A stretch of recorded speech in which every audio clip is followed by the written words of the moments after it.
चलो सीधे टॉपिक पे आते हैं। टॉपिक है अभी रिवीजन के लिए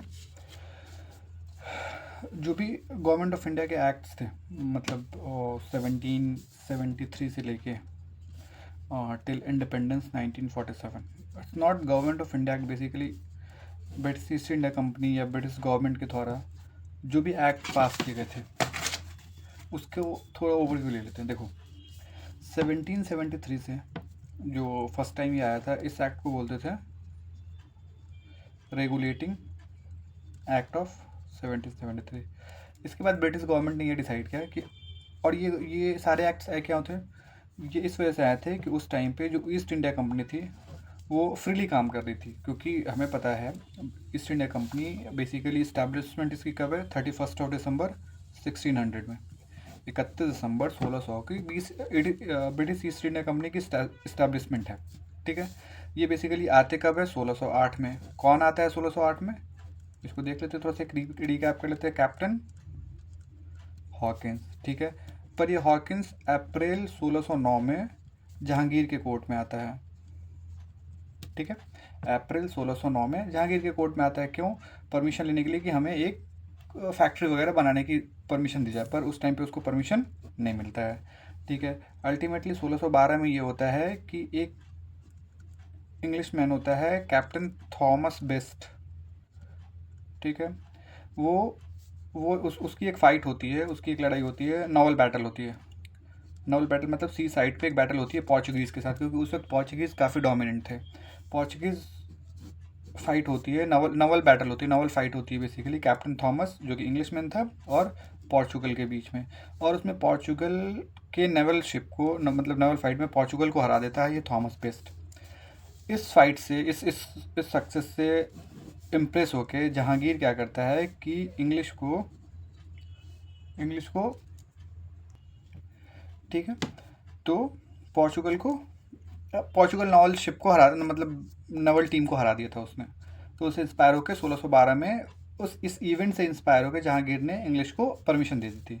तो अल्टीमेटली 1613 में सूरत में इंग्लिश की पहली ब्रिटिश फैक्ट्री बैठी थी। फिर उसके बाद 1616 में मसूलीपट्टनम में दूसरी फैक्ट्री बैठी थी। उसके बाद 1632 में इसको गोल्डन फरमान मिल जाता है सुल्तान ऑफ गोलकोंडा से। किससे, सुल्तान ऑफ गोलकोंडा से। 1633 में ईस्ट साइड की पहली फैक्ट्री बैठती है। कहाँ, उड़ीसा में। पूरी जगह का नाम क्या था, हरिहरपुर बालासोर उड़ीसा। हरिहरपुर जगह का नाम है, बालासोर डिस्ट्रिक्ट है, उड़ीसा स्टेट है। उड़ीसा प्रोविंस कह लो, स्टेट कह लो, उस टाइम पर प्रोविंसेस कहते थे। ठीक है, 1633 में 1639 में एक मेजर इवेंट ये होता है कि मद्रास में पहली बार, मतलब 1608 में ये ब्रिटिशर्स आए थे इंडिया में, पहली बार एक फोर्टिफाइड सेटलमेंट ये लोग करते हैं। कहाँ, फोर्टिफाइड सेटलमेंट करते हैं ये लोग, कहाँ, मद्रास में। यही बाद में इसी को क्या बोलते हैं, सेंट फोर्ट जॉर्ज। ठीक है, और ये अल्टीमेटली देखो सूरत में इनकी साउथ सदर्न पार्ट में पहली फैक्ट्री इनकी 1616 में बैठी थी। ठीक है, सदर्न पार्ट में पहली फैक्ट्री 1616 में बैठी थी, तो साउथ में इनका डोमिनेंट इसी साइड में था। पर 1639 में जब इनके पास एक फोर्टिफाइड सेटलमेंट हो गया, तो उसके बाद ये मद्रास जो है इसके सदर्न हेडक्वार्टर को रिप्लेस कर देता है। फिर ब्रिटिशर्स का जो हेड क्वार्टर होता है वो सदर्न साइड का कहाँ शिफ्ट हो जाता है, मद्रास में। ठीक है, ये इसके बाद एक और इम्पॉर्टेंट इवेंट ये होता है कि 1651 में बंगाल में इनकी पहली फैक्ट्री बैठती है। ठीक है, उस टाइम पे बंगाल का गवर्नर कौन हुआ करता था, शाह सूजा। ये सारे PYQs हैं, किसी न किसी छोटे बड़े एग्जाम में ये सारे इवेंट्स पूछे गए हैं। ठीक है, अब ये देखो यहाँ पे ये 1651 तक ये सारे ब्रिटिश ईस्ट इंडिया कंपनी की जो भी इवेंट्स है, सारे के सारे ब्रिटिश ईस्ट इंडिया कंपनी के इवेंट्स है। इसमें कहीं भी ब्रिटेन की गवर्नमेंट इन्वॉल्व नहीं है, ब्रिटेन की पार्लियामेंट यहाँ पे कहीं भी इन्वॉल्व नहीं है। ठीक है, अल्टीमेटली 1717 का एक और फेमस इवेंट ये है कि फारूक नाम का एक मुगल एम्पायर होता है, इसको शाही फरमान दे देता है। शाही फरमान का मतलब ये हुआ कि ब्रिटिशर्स ईजिली ट्रेड कर सकते हैं उस एरिया में। कहाँ, मुगल का मतलब पूरे इंडिया, तो ईजिली ट्रेड कर सकते हैं और बहुत कम पैसों पे वो ट्रेड कर सकते थे। लाइक बंगाल का रीजन हो गया, ठीक है, उड़ीसा का रीजन हो गया, बिहार का रीजन हो गया, ये सारे बेसिकली एक ही प्रोविंस थे उस टाइम पे, तो ईजिली ट्रेड कर सकते थे। तो इसलिए इसको 1717 का जो फरमान है फ़ारूक सियार का, उसको बोलते हैं शाही फरमान। तो ये सारे events basically British east India company से रिलेटेड। अब देखो 1600 से शुरू हुआ जर्नी, 1717 तक पहुंच गए। यहाँ तक कहीं पे भी ब्रिटेन के पार्लियामेंट का इन्वॉल्वमेंट नहीं है, ब्रिटेन के किंग का कहीं इन्वॉल्वमेंट नहीं है, जो कि उस टाइम पे मोनार्क हुआ करते थे। बेसिकली अभी भी मोनार्क सिस्टम ही है वहाँ पे, तो कहीं कोई इन्वॉल्वमेंट नहीं है। तो अल्टीमेटली क्या हुआ कि 1773 में, और एक और छोटे मोटे इवेंट जब देखे हो यहाँ पे, जैसे भी रिकैप कर लो। 1757 में क्या होता है, बैटल ऑफ प्लासी होती है। बैटल ऑफ प्लासी डेट क्या है, एग्जैक्ट डेट 23 जून। ठीक है, 1759 में क्या होता है, बैटल ऑफ चिंसौरा, इसी को बेदारा या हुगली भी बोलते हैं, बैटल ऑफ चिंसौरा, बेदारा या हुगली। ठीक है, ये डेट 1759 में है, नवंबर 1759 में। इसके बाद एक इम्पॉर्टेंट बैटल ये होता है 1764 में, बैटल ऑफ बक्सर। ठीक है, इसकी डेट है आई थिंक 22 अक्टूबर 1764। ये सारे events British east India company से रिलेटेड है। अभी तक गवर्नमेंट का, ब्रिटेन पार्लियामेंट का कोई भी कोई इन्वॉल्वमेंट नहीं है। ठीक है, ये बैटल ऑफ प्लासी किसके किसके बीच हुआ था, बंगाल का नवाब वर्सेस ईस्ट इंडिया कंपनी। इसको लीड कौन कर रहा था, रॉबर्ट क्लाइव। इसको लीड कौन कर रहा था, सिराजुद्दौला। सिराजुद्दौला से एक और इवेंट है, क्या है, ब्लैक होल ट्रेजेडी। ये भी किससे रिलेटेड है, सिराजुद्दौला। सिराजुद्दौला है कौन, बंगाल का नवाब। ठीक है, इसके बाद बैटल ऑफ चिंसौरा, हुगली या बेदारा, इसके किसके किसके बीच हुई थी, ये बेसिकली है Dutch versus British east India company. ठीक है, इसमें ब्रिटिश फिर से जीते थे, डच हारे थे यहाँ पे। बैटल ऑफ बक्सर किससे रिलेटेड है, अवध, बंगाल और Mughal versus east India company. इसकी आर्मी को लीड कौन किया था, हेक्टर मुनरो। ये भी इंपॉर्टेंट, ये सारे PYQ है। अवध, बंगाल और मुगल, इनकी तीनों combined army east India company के बीच फाइट हुई थी। इसमें सक्सेस किसे मिली थी, ईस्ट इंडिया कंपनी को। हारे कौन थी, ये तीनों।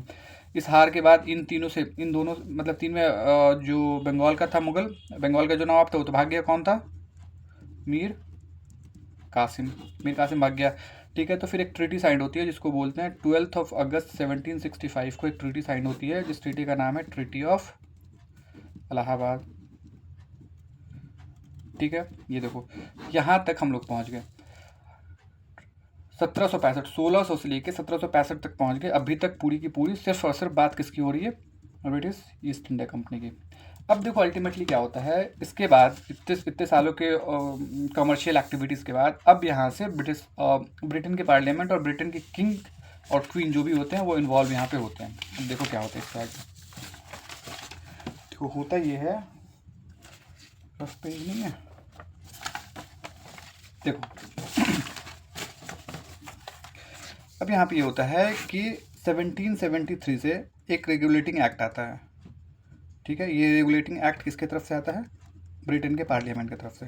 ठीक है, और ये डिसाइड होता है कि हर 20 साल पे एक ऐसी एक्ट लेके आएंगे, एक ऐसी लॉ या रेगुलेशंस या कानून जो भी कह लो वो लेके आएंगे।